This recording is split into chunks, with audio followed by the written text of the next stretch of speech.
there's all this pressure to figure out who you are. At the age of 18, we're expected to figure out what to do for the next 40 years of our lives.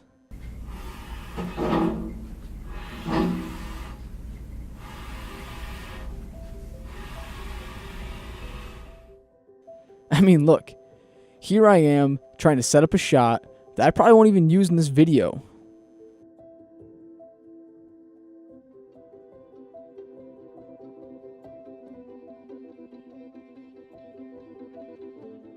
What the point I'm trying to get to is that I feel like there's this time of year every year that people who are like 18 to 22, they just dread going home for like Thanksgiving and Christmas because they don't want to deal with the, oh, what's going on after graduation? Like, man, what are you going to do with your life? And when I was in 4th grade, I was about 10 years old. We had this assignment, and the assignment was to make a career board. And the funny thing is, I made it on this cardboard box. Everyone else had trifold, so I made it on this box. My 3 jobs at 10 years old was to be a lawnmower for 1, a race car mechanic for 2, and then a model maker for 3. Going on to this idea of like putting all this pressure, like I was 10 years old when I made this. And like, why would you even get kids started on this stuff? Because I feel like I remember being very stressed out. This clip goes on for 40 minutes. To try to help me out with some of my anxieties, I went and talked to my stepbrother, Steven. He reassured me that when life throws something at you, it's going to be okay. We talked about what got him through his challenges in high school. We started, once we figured out how to upload to YouTube, like it was all uphill for sure. So the first couple videos was just the webcam facing us, and we're like 10 and 11, I think. I mean, he was the one who originally got me into video. Okay, this is a lighter, and cavemen you didn't use these, but they discovered fire, okay? So I'm gonna show you how fire works. And it's not very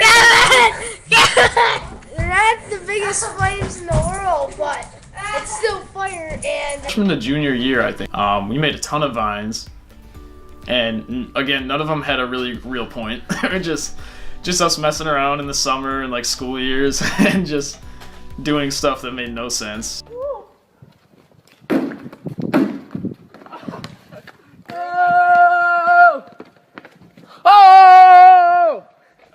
So we got a game recorder for Christmas that hooked up to our Xbox 360s. We put one video on our YouTube channel, on the Typical Bros on YouTube. You can check it out if you want.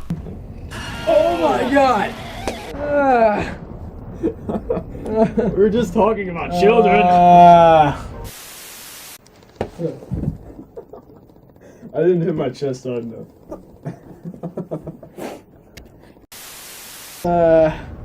So scary. Dude, that's a door. There's an app called iMovie.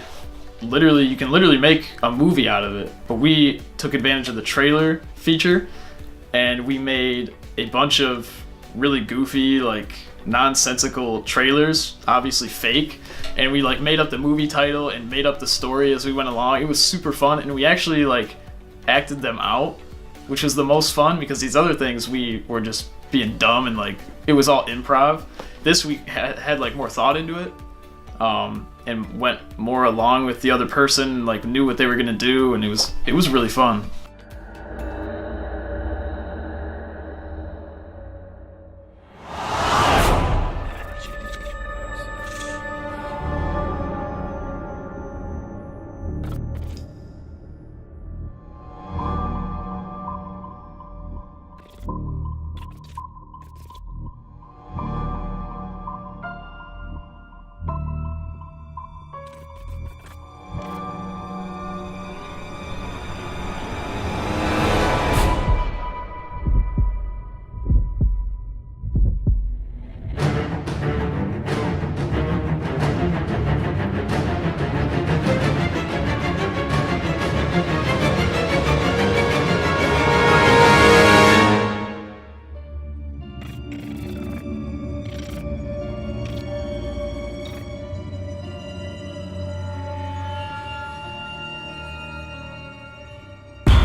I was 16 years old and just got my driver's license, but I just found out that I was going to be having a child.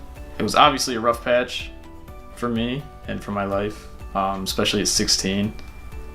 But my kind of escape from it was to like hang out with the guys and make stupid videos. It was a way to get rid of that stress and not forget about it, about what was going on, but just kind of like put it to the side for a little bit and just have fun. But you know what? It happened, and I'm here, and I'm okay with it. I wouldn't change it for the world, honestly. I would not want to go back and not have kids. I'm 21 and I have a almost 2 and 4-year-old, but I would not change it for the world. It's kind of crazy when I think about my relationship with Steven and the path that he took in his life, and how they were different because we started off so similar. I'm really grateful for all the shenanigans that Steven and I did growing up, because without it, it would never give me the creativity or the inspiration to pursue video as a living. And it might not be the ultimate thing that I do with my life because that's who I am, but it's what's got me through the hard times in my life, just as it got Steven through the hard times in his. And then I went and talked to my friend Matt, one of my best friends from when I first started going to college. The crazy thing about this whole thing is this parallel that happened when I went and talked to Matt. So this whole thing is about, you know, enjoying the journey, and there's these big up and downs and all these things. But when you go and plan a road trip to somebody, and Matt and I, when we try to plan a road trip, it never worked out. For 4 years, never worked out. Hey Matt, what's up? I'm on my way. Because it's kind of a pain. You got to pack a bag, you got to load the car, you got to get gas, you got to get snacks. Once you get on the road, it's like a 3-hour straight, boring line. It's Ohio. No one wants to drive through Ohio. You might have an idea of where you're heading. That's sweet. That's perfect. Because it's all you need to prepare for your journey. Matt's the guy I met freshman year. He did radio and TV things when I was doing music things. He was the one who kind of introduced me to change my major, even when I was having some rough times. 4 years later, here we are, collaborating on a project once and for all. He talked about how he transferred schools and didn't let the what ifs ruin his life. It was a bunch of things. I would say I was the one who had to really decide what I wanted to do. I went back and forth of if I should stay another year, another semester, or if I should just look at other schools. Coming to John Carroll was actually really nerve-wracking because I had a lot of friends at Adrian. I really, made good, long relationships with, and that was a really big pro of staying at Adrian. But then when I came to John Carroll, I didn't really know anybody. I think I knew one person. It was my junior year spring semester. I went to Dublin, Ireland. So I went, like we kind of mentioned, when I went from Adrian to John Carroll, I think it was 3 hours. And then when I went from John Carroll to Dublin, Ireland, it's all across the sea and it's a 5-hour time difference. So it was even more nerve-wracking going there. But I already had the experience, honestly, from coming to Adrian to John Carroll where I wasn't nervous. But things I'm passionate about are things that, when I do it, I get happy by doing it no matter how I feel or, anything. I could have barely slept and have no hours and I still love doing it. It's not about who you'll become.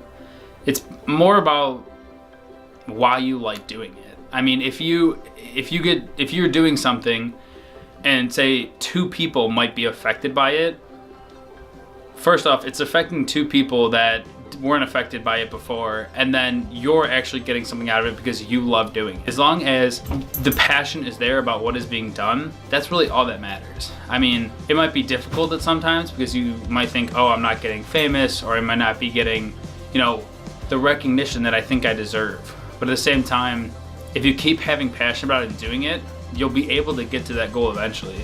If you focus on what you want to do, you'll be able to get there.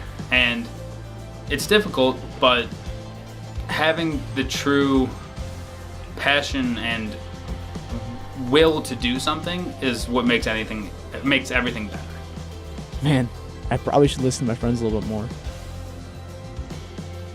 So now, here I am, talking to you.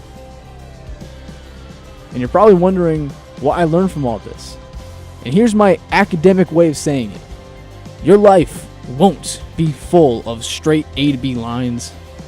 It's going to be a variety of successes and failures that will ultimately put you in a position that you cannot control. But what I want to tell you is, enjoy the journey. It's going to be a wild ride.